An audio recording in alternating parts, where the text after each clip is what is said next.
All right, this is Tim Cain, Jobs, Careers, and Callings. He mentioned this in his last video, and I was very curious about this.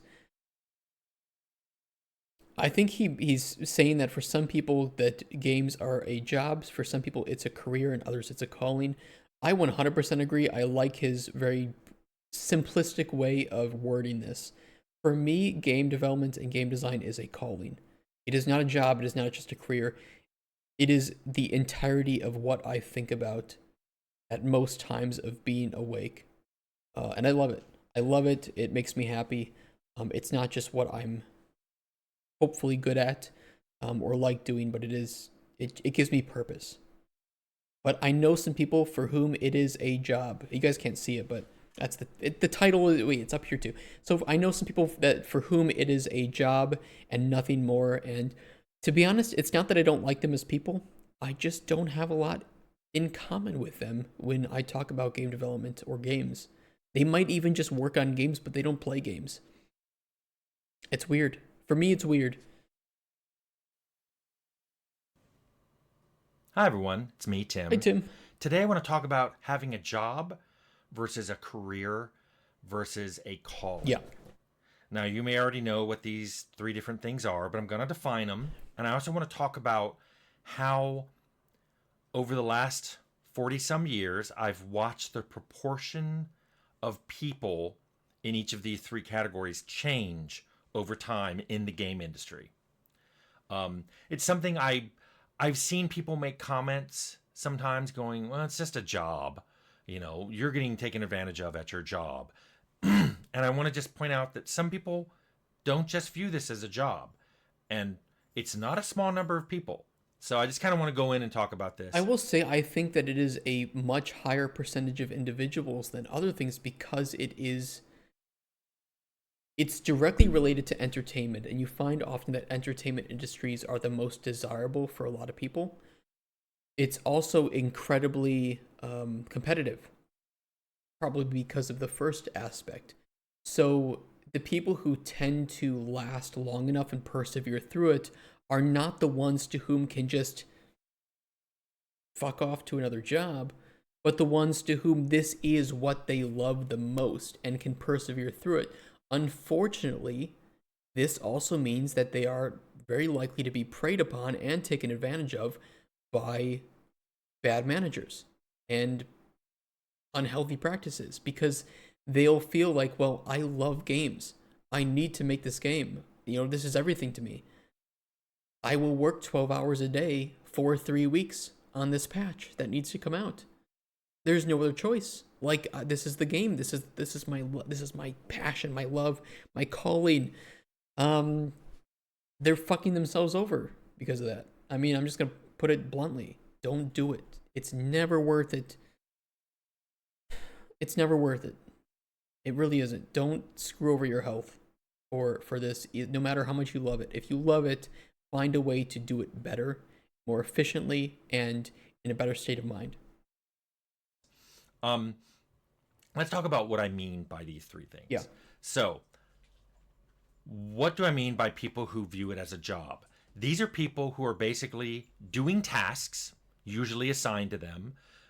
In rare cases, they're the ones doing the assignment, but they're basically, that's their job. And they get paid for it. And outside of being at work, they don't think about it. It doesn't occur to them. It doesn't define them. They don't go up to people and go, hey, I'm a game developer. It's just something they do to get paid in order to support all the things that they want to do when they're not at work. So that is what a job is. That is what people who view this work as a job.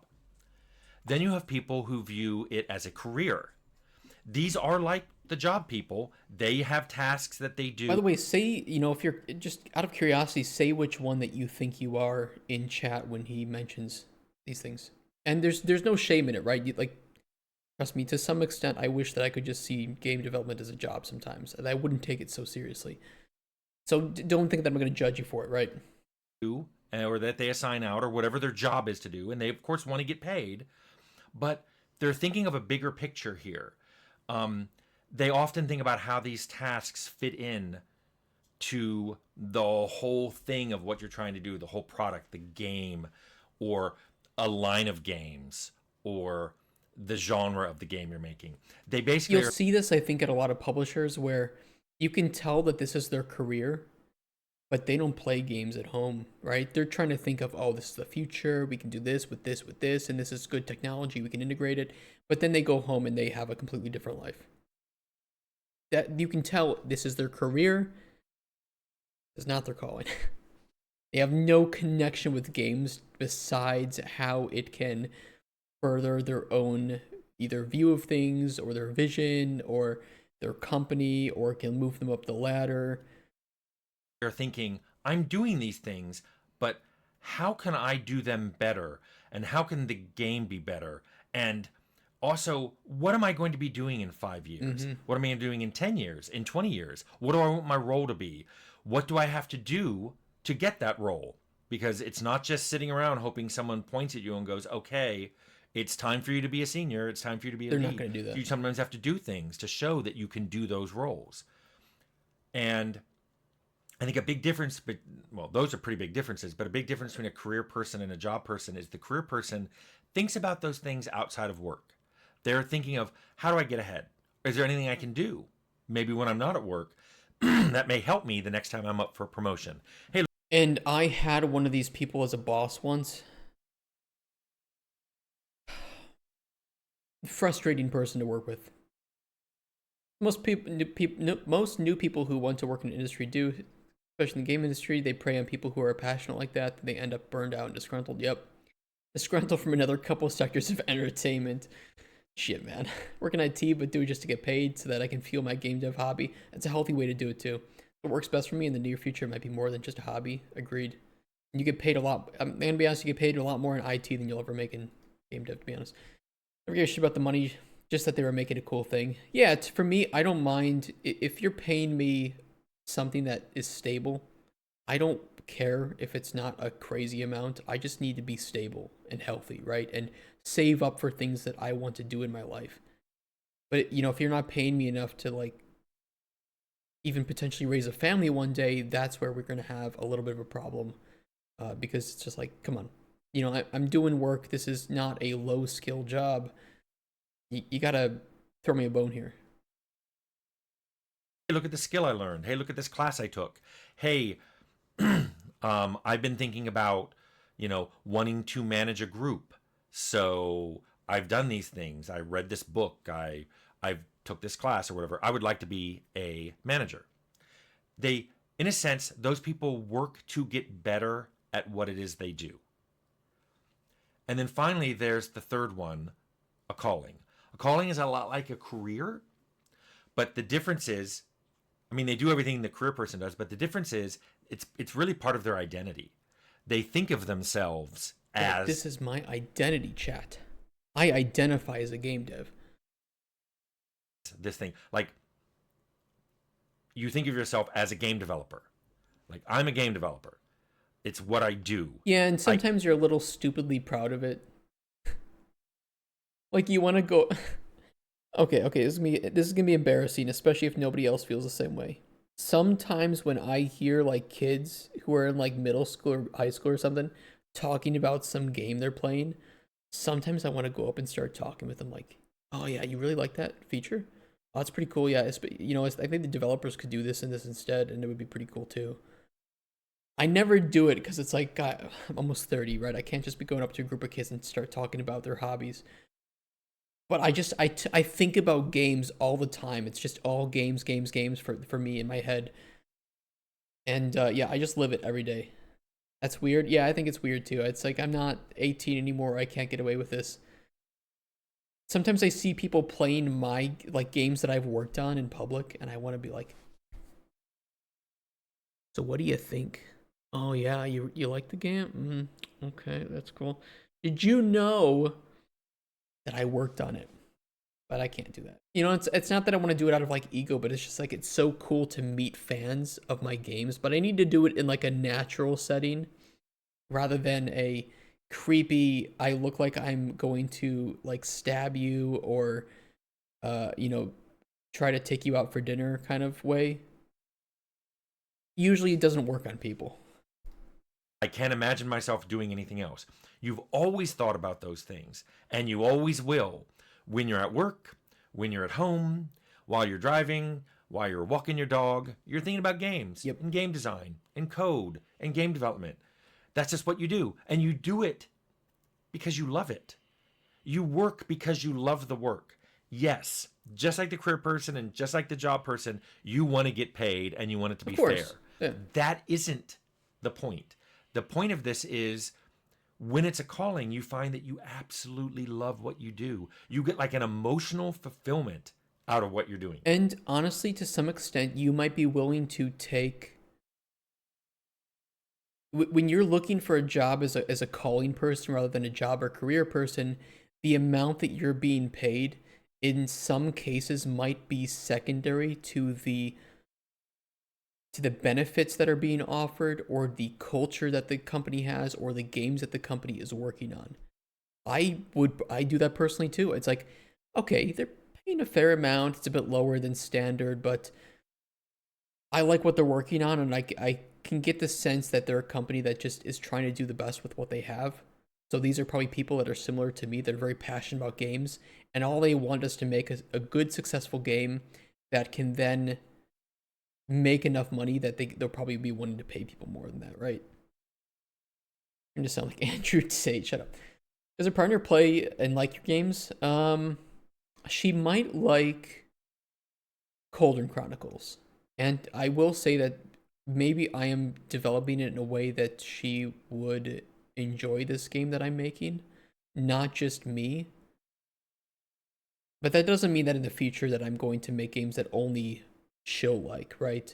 Just that in this case, it's one that I think she'll like. You know, in the future, I want to make a game that I think my dad would like playing before he gets too old to play games anymore.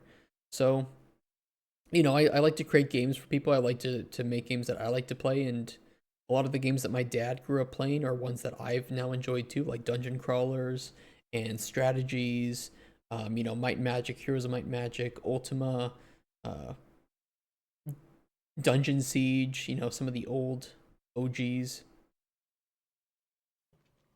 And the reason I want to talk about this is all three of these types have been in game dev for as long as I can remember. So going back to 1981, I remember seeing all three of these types in game dev. I think they always have been there and they always will be there. However, things have changed. Tim The needs some proportions have changed. medicine And like that's what I me. want to talk about.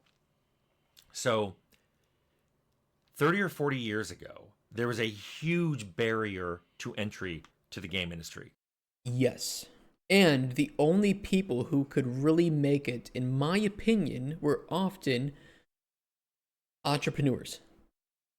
Like Tim, like Richard Garriott. I think to some extent people like Tim Sweeney. I think people that are now kind of the OGs in the industry, even like Todd Howard to an extent.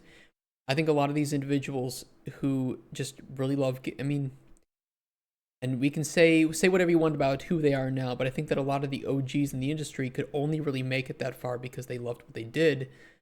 Whereas now it's a bit more open, and I think that it's a bit more accepting of people who are just here for the money. If that's what makes them happy, and if that's what works for the team, go for it. Or for people who don't think about games too much outside of work. And I have friends across the whole spectrum, but I'll be honest, I get along with people who are passionate about games and think about it all the time. I just seem to be able to connect with them better. There weren't a lot of game jobs. It was hard to get game jobs because you had to learn a lot of stuff on your own. Mm-hmm. If you wanted to be hired as a programmer, you had to show that you knew how to do some things on a computer that a lot of computer programmers didn't know how to do. Do you know how to access the video card? Do you know how to optimize your software to get a good frame rate? No. This is something that someone who's like, I'm a programmer and I'm making a front end UI for a point of sale machine. They're not thinking about that. So to get in the game, Software development is not the same as game development. I know some people don't want to hear it. I know that some of my friends who are software developers will love to draw parallels. Software development is different than game development. They have very different goals and they use different hardware. and have different inputs and outputs.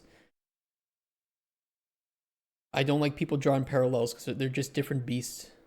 Remember that most of them also had really strong coding skills. Yeah, nowadays it's really easy to get in, at least easier than back in the time. Oh, it's so easy to get into game development now. It is ridiculously easy, and I like that, but it does come with downsides. Game industry 30 or 40 years ago, you really probably it had to be your calling. Mm-hmm. So a lot of the people that I saw back in the 80s, and probably even most of them in the early 90s, they were there for a calling. It was they really wanted to do this. They I think made 2000s as well. Actually, I think that when I was getting into game dev, it was still a bit of this stealthy, secretive sort of career that nobody talks about openly, and it's hard to get into conventions because there's only like two of them in the US, and it's rare to meet a game developer out in the wild, and they often can't talk about the games they're working on because there's NDAs. So there was still it was better, but there was still a pretty big barrier to burst through if you wanted to learn how to make games, and the engines that you had to work with were not super capable at giving you those initial starter packages, right? You had like Game Maker, I think RPG Maker might have been starting to get its thing, but then you had Unity, and Unity was kind of shit. You had Unreal Development Kit, which trying to learn UDK back in the day was certainly a challenge. So you still had to know a lot, and it was tough. It was really tough. Got a guy into the engine with a half-hour discussion. Oh my god. True. It's not, and the same with web dev. It depends more on how you are as a person, how fast you get concepts and learn. Just because you do software dev doesn't mean you'll be good at game dev, etc., and vice versa. Agree. Yeah, I think one of the biggest things where I worked at a place that was a software developer before becoming a game developer. So a lot of the the senior software developers were now senior game developers, but it was like, okay, but you don't play any games at home. It's like you're looking at this game as a bundle of technology rather than as a ship to deliver an experience, right? And maybe that's a little bit of a way between, like programmers and designers, right? But it's like, no, this at its core, this piece of software, if we want to call it that, needs to deliver an experience, not just in the design of the game, but the way it performs. This is not something where a customer is going to be okay with their simulation or something running at 30 FPS or having some clunky UI or a couple of bugs. This is a game. It needs to deliver an experience that is on par with other experiences on the market for a similar price point. It's very different goals. Very different goals. active decisions in their life to do this. But then the game industry started growing, and this started happening in the 90s. It grew, it became a lot more profitable, and it became more stable. And it wasn't unusual to hear about people working in the game industry. Suddenly, careers were possible. You could go, hey, I'm going to work in the game industry, and this is the role I want to do. Where in the 80s, it was like you probably did a lot of different roles. In the 90s, it started to be no, this is an artist, this is a designer, this is a programmer, this is a producer. It was a new way to think about game development, and more people started showing up for that. They're like, oh, I want to get hired as a producer. I want to get hired as QA. They weren't thinking of it as, I just want to get in the game business. I just want to be in the game industry. They knew what they wanted to do when they got in the game industry. Books started getting published. You could go to bookstores and find how to code this particular thing, how to design a game. Schools started teaching it. It started as classes in game design. Yep. And then degrees started being offered. So now, that was in the 90s. So starting probably in the 10s, the 2010s, and up to now projects are huge. Millions of dollars, tens of Hundreds. millions, hundreds of millions. We're approaching $1 billion of dollars We are. spent on a single It's project. wild. And there are huge companies. And there is job insecurity. because if these $100 million games don't sell well, that's a huge loss. It's not like you're going to make that up in your next game. I mean, we say that a lot. I mean, I know that to some extent, people, but this was kind of brought up in our discussion with, the Stop Killing Games initiative. Games should not be more expensive to make. They need to be cheaper, and we need to start to not lower our standards, but we need to find a way to balance technology giving us an edge to help make games cheaper with player expectations of what games should be and how big they should be and how expensive they should be. I promise you, a streamlined 20-hour experience or game with high replayability that is $20 is probably much better for the industry, for that company, and for players than some new $80 500-hour experience that is heavily scripted and has ray traced booba and shine on the oil that you put on this girl's back. Okay, it's just like we need to stop at some point. Okay, there's a market for some of that, but we need to relax a bit and realize that the bigger the game is, not only the more likely it is to fail, but the more that it needs to recuperate in terms of that. That's a huge investment. That's a huge investment. And the game that is like a million, 2 million, even like 10 million to make is going to be a lot less risky for a lot of places than the game that is 100 million. And he's right. You can't just make that up. It's like that game either needs to be successful or that company is going to be shut down. And now because of that, all those people are out of jobs. And it isn't always because they're bad at their jobs. It could be just one bad person in the chain, but because it was so big that they felt they needed to get this massive team together and water it down and make it not risky. And now it's like, well, they did it to themselves, like the investors in this case, or the publisher in this case, because they spend so much money on it.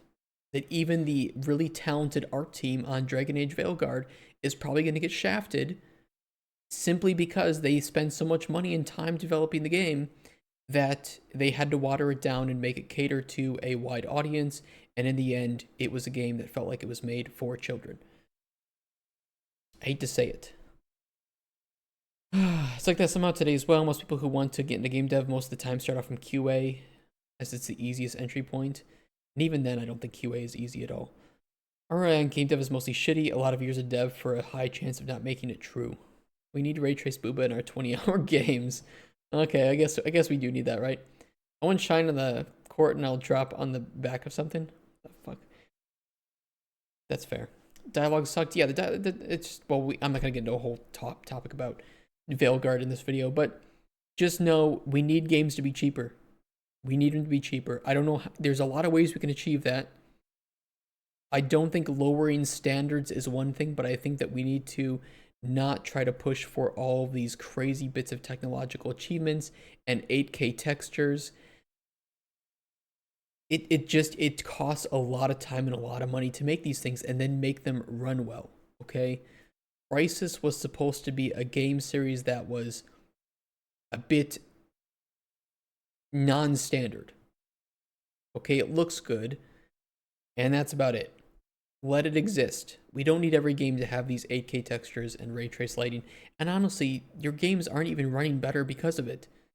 You have to buy a 40 series RTX card only to run the game at medium settings if you want to turn on ray tracing, when if you turn it off, you can run the game at 1080p max settings. Like, is this really worth it just to have the lighting look a little bit better when they could have just baked the lighting and it would look perfectly good too, in some cases better? I hate to be the bearer of bad news.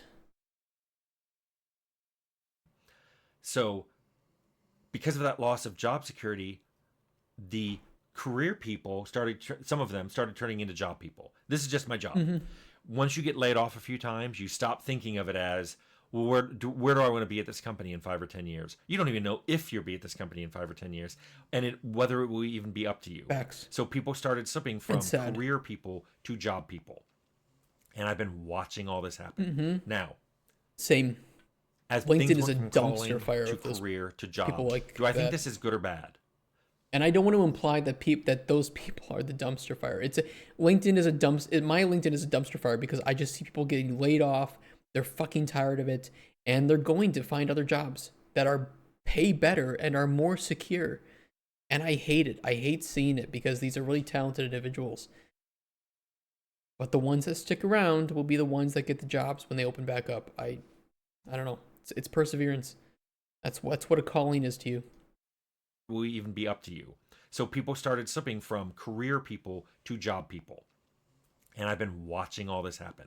Now, as things went from calling to career to job, do I think this is good or bad? I think you already know if you've watched my channel, my answer to this is, well, that's subjective. Yes, it is. Each of these people, jobs, careers, calling, they feel justified in being the type they are. The job people are like, companies don't care about you. Your job isn't secure. I'm here for the paycheck. I'll do my work. I'm here for the paycheck. And then the career people are like, well, I want to think about myself, but I'm thinking about my career and what I'll be doing. It may not be at this company, but I want to know where I'm going to be in 10 or 20 years. And then you have the calling people who are like, I understand all that's important, but I have to make a game. I've got this thing weighing on me and I've got to make it. I And actually get depressed if I'm not working on games. That is the only time I spent a lot of time realizing what it was when I was younger, but I was depressed, and it was it's literally just because I didn't have a game to work on, and it doesn't even have to be good. It just I need to be working on a game in order to stave off depression. So I'm gonna be in this for the long term. I can tell you that. those are all very different things. Now, another thing about the game industry is as games got bigger and bigger, and I'm not just talking budget, although it was because of budget, as more and more people worked on it, we're talking suddenly there are 50 and then 100 and then 200 and then 1,000. When you have that many people working on a game, by necessity, some of those people are just going to be jobs people. Yep, Not everyone can steer the ship, and not everybody should. I've talked about how agree. committee designed games are not good Nope. games. So, by necessity, if you have hundreds or 1,000 people working on one game, some of them are just going to be doing tasks. You pay them, they do these tasks, they get done. Because if everyone tries to have a say, if everyone tries to make changes, it would be absolute chaos. You can manage this with a smaller team. I would say is that so if your team is of a smaller size, I think you can specifically cater it to only have individuals that are passionate about it. Now that doesn't mean that you should design by committee, right? But that you can specifically make sure that you're hiring people who are in it for the passion, and that's what we'll be doing at Microraptor Games, right? I will make it very clear if you were just in this for the money, if you are just in this for some career, you don't really have a place here. I want people who are passionate about games and who think about games all the time. That is my desire for building a team. It doesn't mean I'm going to take advantage of you. It just means I want people on there who they're in this for the quality of the product, for the players, for making great games, and we can all be built on that same culture. Sure, you can mention to a senior or your lead, I don't think this is going to work. I'm concerned about this, and it can go up the chain. I'm not saying that can't happen, but if everybody wants to be the one making the final decision, that's just not going to happen. If everyone wants to have a huge input into what's going to happen, well, you can't. You can't have the majority input in what's going to happen when there's hundreds of you. So, a lot of people, by just because of that environment, moved into being jobs people. A lot of these people were the career people. A career is hard to have and plan for when your job isn't secure, when there's a lot of layoffs, when you're not sure if this company is even going to be around in 10 years. How do you make a 10-year career plan? That's really hard. And the reality is, you could think, oh well, it's the job you chose. You should deal with the job insecurity. It's just the way that the industry is. I don't think any industry with this much money in it should be this insecure with jobs. I don't. I believe there is a fundamental misunderstanding or failure of the way that the money is being handled and the teams are being handled at the highest level, usually with these AAA companies. Not all of them, but a good majority of them. I'm hoping that will even itself out over the latter half of the decade here. we'll see. I can only hope that I can look at the next, 10 years of some job that I hold in the future in the industry and say, I'm going to be okay. We're fine. It's like, yeah, you're making a game, and games are not guaranteed successes or failures, right? But there has to be some middle ground here where I don't know. I don't know what it is. I'm not an expert in this regard. I wish for more job security. So what I see happening now in the industry is a lot of experience is being lost because career Yes. people are seeking out other industries. They're like, well, I'm a good producer. I'm good at managing people.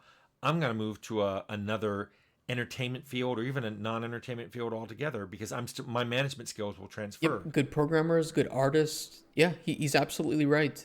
They're just we kind of talked about this with AAA games. Actually, it's one of the reasons why I think AAA games are going through a bit of a crisis. Is that a lot of them very experienced individuals either get out of there because it's too much stress and instability, and they have a family because they're experienced. They probably have 20, 30 years in the industry. They need to have that stability to provide for their family, to provide for their kids. Or they move to start a new indie studio with another 14 individuals. They get a shit ton of money from investors who can look at that experience and say, okay, these people know how to make games. They're going to go make the next big indie game. Spoiler alert, they do. But then you have this lack of experience at the AAA companies teaching the new juniors that are a part of it. And so we kind of mentioned it, I think yesterday or the day before, how AAA companies actually oftentimes have a higher ratio, much higher ratio of juniors to seniors than the smaller companies who are trying to trim the excess to provide better stability. But by doing so, they can't afford to hire juniors. And it's a sad reality of how the money is moving around, but they're just doing it because they want to be stable. And if they had the money and time to train juniors, they probably would do it because training juniors is one of the best ways to create long-term employees in the company and to retain that knowledge throughout multiple generations of employees, if you want to put it that way. I see programmers going, I'm a really good programmer. I don't really feel like I'm paid or people care about me or think that I'm even important here. I'm going to go to a non game dev programming job and I'll get paid more and it'll probably be more stable. So I see that happening and I see experience being lost. But here's the crux of me being old guy. This has always happened. I've been seeing this happen for 43 years. And I see people go, but it's terrible now. It was terrible then. When the console market collapsed in the 80s, a lot of people, not by choice, left the industry. A lot of layoffs are happening now, and I see a lot of people not by choice leaving the industry. This has always happened. It's never a good thing. We're losing really good people with really good experience. I'm just trying to tell you this will always happen. So I don't really want this to affect your decision on whether you're a job person or a career person or a calling person. You got to listen to yourself for that. Personally, I miss the old days where I was mostly surrounded by people who were game developers by calling. It made the development feel different.